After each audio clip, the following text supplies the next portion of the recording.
नमस्ते और the deep dive में आपका स्वागत है। आज हमारे सामने है एप्पल का बिल्कुल नया आईपैड प्रो जिसमें M5 चिप लगी है।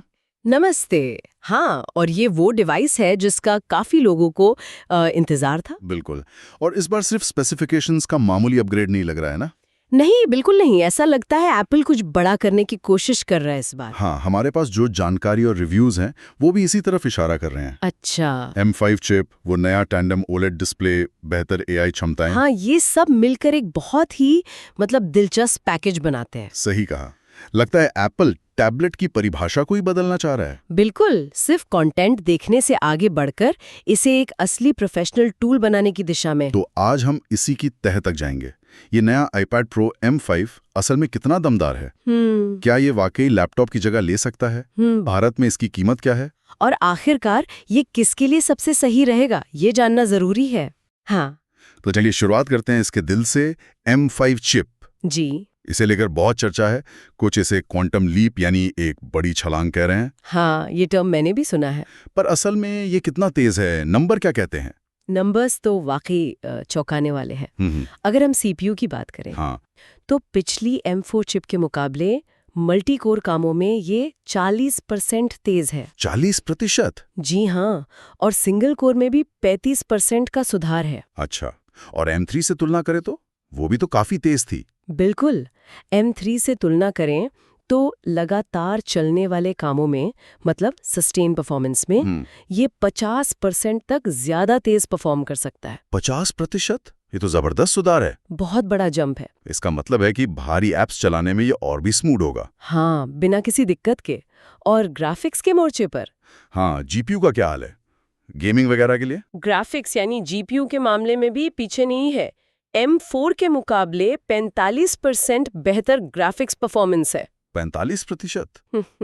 ठीक है। और सबसे दिलचस्प बात है रे ट्रेसिंग का सपोर्ट। ओह हाँ, रे ट्रेसिंग टैबलेट पर। जी हाँ, ये वो तकनीक है जो गेम्स और ग्राफिक्स में लाइटिंग को बेहद वास्तविक बनाती है। पहले तो ये हाई एंड गेमिंग पीसी या कंसोल तक ही थी ना? बिल्कुल, अब ये टैबलेट पर व्यावहारिक रूप से संभव है और गेमिंग परफॉर्मेंस इतनी अच्छी है कि ये कई डेडिकेटेड गेमिंग कंसोल को टक्कर दे सकती है। टैबलेट पर रे ट्रेसिंग, ये तो गेमिंग और ग्राफिक डिजाइन वालों के लिए बड़ी बात है। बहुत बड़ी बात है। और AI यानी आर्टिफिशियल इंटेलिजेंस का क्या? आजकल तो हर चीज में AI है। यहाँ भी M5 चिप कमाल करती है। न्यूरल इंजन जो AI वाले काम संभालता है, हाँ, वो 60% ज्यादा तेज है। 60%? हाँ, इसका असर कई जगह दिखता है। रियल टाइम में इमेज एडिटिंग जो पहले शायद मुश्किल होती, अब बहुत तेज है। अच्छा, और ये सब डिवाइस पर ही होता है, ऑन डिवाइस AI। तो प्राइवेसी बेहतर रहती है। बिल्कुल, बेहतर प्राइवेसी और क्लाउड पर कम निर्भरता। यहाँ दिलचस्प बात यह है कि इन प्रतिशत और आंकड़ों का रोजमर्रा के इस्तेमाल में क्या मतलब है। हाँ, प्रैक्टिकल मतलब क्या है? इसका मतलब है कि आप 4K वीडियो एडिटिंग, जटिल मल्टीलेयर ग्राफिक डिजाइन जैसे प्रोक्रिएट ऐप में या फिर हाई एंड गेम्स, ये सब बिना किसी लैग या डिवाइस के गर्म होने की चिंता किए बिना कर सकते हैं। बिना गर्म हुए इतने पतले डिवाइस पर? हाँ, वो भी इतने पतले और हल्के डिवाइस पर। ये इंजीनियरिंग का कमाल है वाकई। हाँ, रिव्यू करने वाले ने भी यही अनुभव साझा किया है। अच्छा, क्या कहा उन्होंने? उन्होंने बताया कि 4K वीडियो एडिटिंग, प्रोक्रिएट और साथ में म्यूजिक स्ट्रीमिंग सब एक साथ बिना किसी दिक्कत के चल रहा था। कोई लैग नहीं, कोई हीटिंग नहीं। देखा, तो ये वाकई प्रभावित करने वाला है। बिल्कुल। M5 चिप के बाद जो दूसरी चीज सबसे ज्यादा ध्यान खींचती है वो है इसका डिस्प्ले, अल्ट्रा रेटिना XDR। ओह हाँ, डिस्प्ले। इसमें टैंडम ओलेड नाम की नई तकनीक इस्तेमाल हुई है। ये क्या बला है और क्यों इतनी खास है? टैंडम ओलेड सुनने में थोड़ा टेक्निकल लगता है, लेकिन इसका कॉन्सेप्ट कमाल का है। बताइए। एप्पल ने असल में 2 ओलेड पैनल एक के ऊपर एक लगा दिए हैं। 2 पैनल्स एक साथ? हाँ बिल्कुल। इसका नतीजा चमक और कॉन्ट्रास्ट का एक ऐसा लेवल जो पहले किसी आईपैड में नहीं देखा गया। अभूतपूर्व। अच्छा, 2 पैनल एक साथ, ये तो अनोखा है। इसके स्पेसिफिकेशंस क्या हैं? मतलब स्क्रीन देखने में कैसी लगती है? स्पेसिफिकेशंस भी जबरदस्त है। HDR कंटेंट के लिए 1600 निट्स तक की पीक ब्राइटनेस। 1600 निट्स? हाँ, और सामान्य SDR कंटेंट के लिए भी 1000 निट्स की ब्राइटनेस। ये बहुत ज्यादा है। तो मतलब तेज धूप में भी स्क्रीन साफ दिखेगी? बिल्कुल।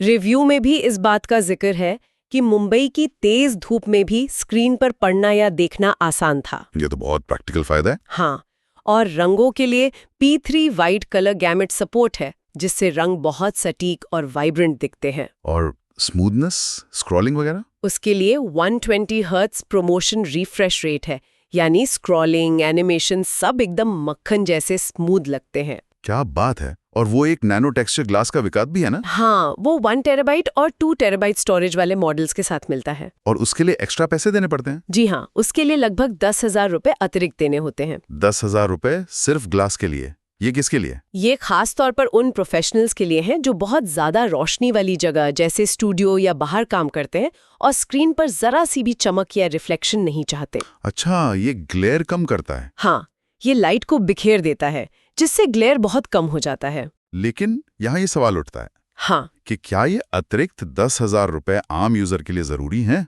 देखिए, ज्यादातर लोगों के लिए शायद स्टैंडर्ड ग्लास वाला डिस्प्ले ही बेहतरीन है। वो खुद ही इतना ब्राइट और एंटी रिफ्लेक्टिव है। नैनो टेक्सचर एक बहुत खास जरूरत को पूरा करता है, सबके लिए नहीं है शायद। समझ गया। तो डिस्प्ले तो सुनने में ही शानदार लग रहा है भी। चलिए हार्डवेयर से अब सॉफ्टवेयर की तरफ बढ़ते हैं। इतना शक्तिशाली हार्डवेयर तो है, हाँ, लेकिन क्या iPad OS 26 इसका पूरा फायदा उठा पाता है?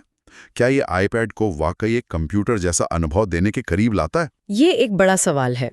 एप्पल सालों से iPad OS को मैक जैसा सक्षम बनाने की कोशिश कर रहा है। हाँ, कोशिश तो जारी है। और iPad OS 26 इस दिशा में एक अहम कदम है। इसमें कुछ सुधार हैं जो यूजर एक्सपीरियंस को बेहतर बनाते हैं। क्या कुछ खास है इसमें? मतलब पिछले वर्जन से क्या अलग है? सबसे पहले बात करते हैं स्टेज मैनेजर की। एप्पल का वो मल्टीटास्किंग वाला फीचर। हाँ, वो थोड़ा कंफ्यूजिंग था शुरू में। बिल्कुल, जब ये पहली बार आया था तो थोड़ा कंफ्यूजिंग था, लेकिन इसके वर्जन 2.0 में काफी सुधार किए गए हैं। अब ये ज्यादा स्मूथ और इस्तेमाल करने में आसान लगता है। अच्छा। और सबसे जरूरी बात, ये अब बाहरी मॉनिटर के साथ बेहतर काम करता है। बाहरी मॉनिटर सपोर्ट कितने रेजोल्यूशन तक? 6K रेजोल्यूशन तक। इससे मल्टी स्क्रीन सेटअप ज्यादा उपयोगी हो गया है। ये तो प्रोफेशनल्स के लिए अच्छी खबर है। और AI वाले फीचर्स, M5 चिप का फायदा? हाँ, M5 चिप की ताकत का इस्तेमाल करते हुए iPad OS 26 में कई AI संचालित फीचर्स हैं। जैसे फोटो एडिटिंग अब ज्यादा स्मार्ट है। ये तस्वीर के कॉन्टेक्स्ट को समझकर बेहतर सुझाव देती है। 40 से ज्यादा भाषाओं में रियल टाइम ट्रांसलेशन की सुविधा है। 40 भाषाएं? वाह। लिखने में मदद करने वाला प्रिडिक्टिव टेक्स्ट अब ज्यादा नेचुरल लगता है। और किसी भी तस्वीर से बैकग्राउंड हटाना, हाँ, वो तो बहुत काम आता है। अब चुटकियों का काम है। और ये सब ऑन डिवाइस होता है। बढ़िया। और मल्टीटास्किंग पहले से बेहतर हुई है। कितने ऐप्स एक साथ चला सकते हैं? रिव्यू के मुताबिक अब 4 भारी ऐप्स तक एक साथ बिना किसी परफॉर्मेंस में कमी के चलाए जा सकते हैं। 4 ऐप्स? हाँ। कौन से ऐप्स टेस्ट किए गए? टेस्ट में सफारी, कई टैब्स खुले हुए, Lightroom, photo editing, Apple music और नोट्स एक साथ इस्तेमाल किए गए और सब कुछ स्मूथ रहा। ये तो कमाल है। हाँ। अगर हम इसे बड़ी तस्वीर में देखें तो साफ है कि एप्पल iPad को सिर्फ कंटेंट कंजम्पशन डिवाइस से निकालकर एक असली प्रोडक्टिविटी मशीन बनाने पर तुला है। लगता तो यही है। सॉफ्टवेयर धीरे धीरे हार्डवेयर की क्षमताओं का बेहतर इस्तेमाल करना सीख रहा है। बिल्कुल। एक साथ इतने सारे ऐप्स बिना लैग के चलाना इसी बात का सबूत है। हाँ। अब आते हैं उस बड़े सवाल पर जो शायद हर किसी के जहन में है। क्या नया iPad Pro M5 वाकई एक लैपटॉप की जगह ले सकता है? आहा, ये $1 मिलियन सवाल है। इस सब का निचोड़ क्या है? देखिए, इसका जवाब सीधा हाँ या ना में नहीं है। अच्छा। ये बहुत कुछ इस पर निर्भर करता है कि आप इसे किस काम के लिए इस्तेमाल करना चाहते हैं। तो किसके लिए ये लैपटॉप की जगह ले सकता है और किसके लिए नहीं? ये उन लोगों के लिए लैपटॉप की जगह ले सकता है जो क्रिएटिव काम करते हैं, जैसे फोटो और video editors, graphic designers, illustrators. Notes बनाने, प्रेजेंटेशन देने और गेमिंग के लिए भी ये बेहतरीन है, खासकर जब आप इसे नए एप्पल पेंसिल प्रो और उस शानदार डिस्प्ले के साथ इस्तेमाल करते हैं। M5 चिप की पावर इन कामों के लिए काफ़ी है। ठीक है, और कहाँ कमी रह जाती है? कौन से काम हैं जो अभी भी लैपटॉप पर बेहतर होते हैं? कुछ चीज़ें हैं जहाँ ये अभी भी पारंपरिक लैपटॉप, खासकर मैकबुक, से पीछे है। जैसे कि फाइल मैनेजमेंट, वो अभी भी मैक OS जितना आसान और लचीला नहीं है। हाँ, ये बात तो है। प्रोफेशनल लेवल की ऑडियो प्रोडक्शन के लिए लॉजिक प्रो iPad पर आ गया है, जो अच्छा है, पर डेस्कटॉप वर्जन अभी भी ज्यादा फीचर्स और कंट्रोल देता है। और बहुत भारी कोडिंग, सॉफ्टवेयर डेवलपमेंट या जटिल मल्टी मॉनिटर सेटअप जैसी चीजों के लिए अभी भी लैपटॉप बेहतर विकल्प है। मतलब ये पूरी तरह से यूजर और उनके काम पर निर्भर करता है। बिल्कुल। रिव्यू लिखने वाले ने इससे 2 हफ्ते अपने प्राइमरी डिवाइस की तरह इस्तेमाल किया अच्छा, क्या नतीजा निकला? और कहा कि ज्यादातर कामों के लिए उन्हें मैकबुक प्रो की कमी महसूस नहीं हुई, लेकिन सीमाएं साफ थीं। और मैजिक कीबोर्ड, वो तो इसे लैपटॉप जैसा बना देता है ना? हाँ, मैजिक कीबोर्ड लगाने से ये काफी हद तक लैपटॉप जैसा बन जाता है, पर वो अलग से खरीदना पड़ता है और काफी महंगा है। ये भी है। तो निचोड़ ये है कि ये एक बेहद शक्तिशाली डिवाइस है, लेकिन हर किसी के लिए लैपटॉप का रिप्लेसमेंट नहीं है। सही समझे। चलिए अब इसके साइज और स्टोरेज ऑप्शंस पर बात करते हैं। ये 11 इंच और 13 इंच में आता है। हाँ, और स्टोरेज 256 GB से 2 TB तक जाती है। कैसे चुने सही कॉम्बिनेशन? साइज का चुनाव तो ज्यादातर व्यक्तिगत पसंद पर निर्भर करता है। 13 इंच वाला मॉडल मल्टीटास्किंग और क्रिएटिव काम के लिए ज्यादा स्क्रीन एरिया देता है, जबकि 11 इंच वाला ज्यादा पोर्टेबल है। और स्टोरेज 256 GB काफी है या ज्यादा लेना चाहिए? स्टोरेज की बात करें तो ज्यादातर क्रिएटिव प्रोफेशनल्स के लिए 512 GB वाला मॉडल एक अच्छा स्वीट स्पॉट माना जा रहा है। 512 GB? क्यों? परफॉर्मेंस और कीमत का सही संतुलन मिलता है। अच्छा, और अगर किसी का काम ज्यादा हैवी नहीं है या बजट कम है? जो लोग ज्यादातर स्ट्रीमिंग करते हैं या क्लाउड स्टोरेज पर निर्भर रहते हैं, उनके लिए 256 GB भी काफी हो सकता है। ठीक है। वहीं 1 टेराबाइट और 2 टेराबाइट वाले मॉडल उन प्रोफेशनल वीडियो एडिटर्स या उन लोगों के लिए हैं जिन्हें बहुत सारे बड़े प्रोजेक्ट्स डिवाइस पर ही रखने की जरूरत होती है, मतलब बहुत ज्यादा लोकल स्टोरेज चाहिए। समझ गया। और कनेक्टिविटी, वाईफाई, 5G वगैरह? कनेक्टिविटी में भी ये फ्यूचर प्रूफ है। इसमें वाईफाई 7 का सपोर्ट है। वाईफाई 7? वो तो अभी नया है। हाँ, अभी आम नहीं है, लेकिन भविष्य में बहुत तेज वायरलेस स्पीड देगा। और सेल्युलर मॉडल्स में तेज 5G के लिए नया C1X मॉडेम है, जो चलते फिरते बेहतर कनेक्टिविटी देगा। ठीक है। अब आते हैं एक्सेसरीज पर। कहा जाता है कि आईपैड प्रो का असली मजा एक्सेसरीज के साथ ही आता है। हाँ, ये बात काफी हद तक सही है। एक्सेसरीज इसके अनुभव को पूरा करती हैं। लेकिन महंगी भी होती हैं। हाँ, कौन सी एक्सेसरीज जरूरी है और उनकी कीमत क्या है? हाँ, ये जेब पर भारी भी पड़ सकती हैं। कुछ मुख्य एक्सेसरीज हैं। बताइए। पहला, मैजिक कीबोर्ड। 11 इंच के लिए करीब 33,000 और 13 इंच के लिए करीब 39,000 रुपए का। 33,000 और 39,000 कीबोर्ड के लिए। जी, महंगा जरूर है, लेकिन इसका बैकलिट कीबोर्ड, अच्छा ट्रैक पैड और पास थ्रू चार्जिंग इसे लगभग लैपटॉप जैसा बना देते हैं। ठीक है। और दूसरा? दूसरा एप्पल पेंसिल प्रो, कीमत करीब 12,000 रुपए। 12,000 की पेंसिल? हाँ, अगर आप ड्राइंग, डिजाइनिंग या नोट्स लेने के लिए आईपैड ले रहे हैं तो ये लगभग जरूरी है। इसमें नया क्या है पिछली पेंसिल से? इसमें नए जेस्चर कंट्रोल्स है, हैप्टिक फीडबैक यानी वाइब्रेशन जैसा एहसास मिलता है, और फाइंड माई इंटीग्रेशन भी है, मतलब खो जाए तो ढूंढ सकते हैं। ओके। और तीसरा? तीसरा एप्पल केयर प्लस, करीब 15,000 का। 15,000? ये तो इंश्योरेंस जैसा हुआ। हाँ, इतने महंगे डिवाइस के लिए एक्सीडेंटल डैमेज और एक्सटेंडेड वारंटी लेना समझदारी हो सकती है। बाप रे, ये तो एक्सेसरीज पर ही अच्छा खासा खर्च है। मतलब कीबोर्ड, पेंसिल, केयर प्लस मिला दें तो? हाँ, करीब 60-65 हजार रुपए का अतिरिक्त खर्च। क्या कोई बजट फ्रेंडली विकल्प भी मौजूद है? हाँ, कुछ विकल्प जरूर हैं। अगर सिर्फ नोट्स लेने या बेसिक स्केचिंग करनी है तो एप्पल पेंसिल USB-C करीब 8,000 रुपए में मिल जाती है। अच्छा, ये सस्ता है। कीबोर्ड के लिए लॉजिटेक का कॉम्बो टच केस एक अच्छा विकल्प है। ये मैजिक कीबोर्ड से सस्ता है, करीब 24,000 का, और अच्छी सुरक्षा भी देता है। लॉजिटेक का कॉम्बो टच, ठीक है। और स्क्रीन प्रोटेक्टर या बेसिक केस के लिए ESR जैसे कई थर्ड पार्टी ब्रांड्स हैं जो काफी कम कीमत में अच्छे प्रोडक्ट्स देते हैं। तो यहाँ ये बात ध्यान देने वाली है। हाँ, बिल्कुल। कि एक्सेसरीज की कीमत डिवाइस की कुल लागत में काफी इजाफा कर सकती है। बिल्कुल। तो अगर कोई आईपैड प्रो लेने का सोच रहा है तो एक्सेसरीज का बजट भी साथ में लेकर चलना होगा। सही कहा। परफॉर्मेंस शानदार, डिस्प्ले बेहतरीन, लेकिन बैटरी लाइफ का क्या? हाँ, बैटरी एक जरूरी चीज है। क्या ये वाकई पूरा दिन साथ निभाती है? दावे तो बहुत होते हैं। एप्पल का दावा तो 10 घंटे वेब ब्राउजिंग या वीडियो प्लेबैक का है। और असल में रिव्यू में क्या पाया गया? असल दुनिया के इस्तेमाल में भी ये दावा काफी हद तक सही उतरता है।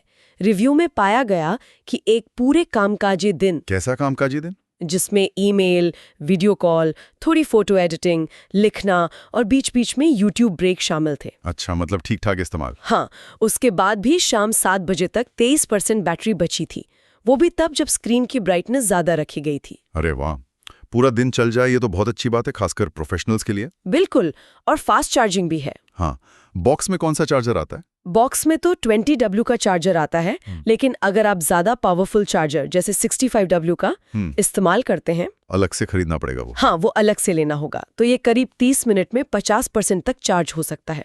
आधा घंटा और आधी बैटरी चार्ज, ये भागदौड़ वाली जिंदगी में काफी काम आता है। बिल्कुल। चलिए अब आते हैं उस मुद्दे पर जिसका सभी को इंतजार रहता है, कीमत। हाँ, अहम मुद्दा। और जैसा कि अंदेशा था, ये सस्ता नहीं है। भारत में इसकी कीमतें क्या हैं? हाँ, कीमतें प्रीमियम है, इसमें कोई शक नहीं।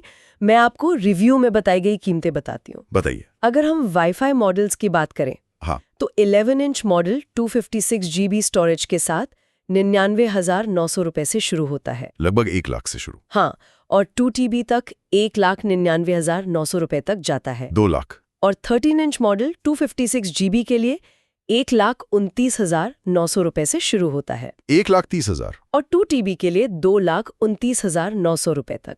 2,30,000, बाप रे, ये तो वाईफाई वाले हुए। हाँ, अब अगर वाईफाई प्लस सेलुलर मॉडल्स देखें, हाँ, तो 11 इंच 256 GB 1,19,900 से शुरू होकर 2 TB 2,19,900 तक। 2.25 लाख। और 13 इंच 256 GB 1,49,900 से शुरू होकर 2 TB 2,49,900 तक। लगभग 2.5 लाख रुपए। जी हाँ, और हाँ, 1 TB और 2 TB मॉडल्स पर नैनो टेक्सचर ग्लास के लिए 10,000 रुपए और जोड़ने होंगे। ओह, ये कीमतें तो वाकई बहुत ज्यादा हैं। मतलब ये मैकबुक प्रो के बराबर या उससे भी ज्यादा महंगा हो गया।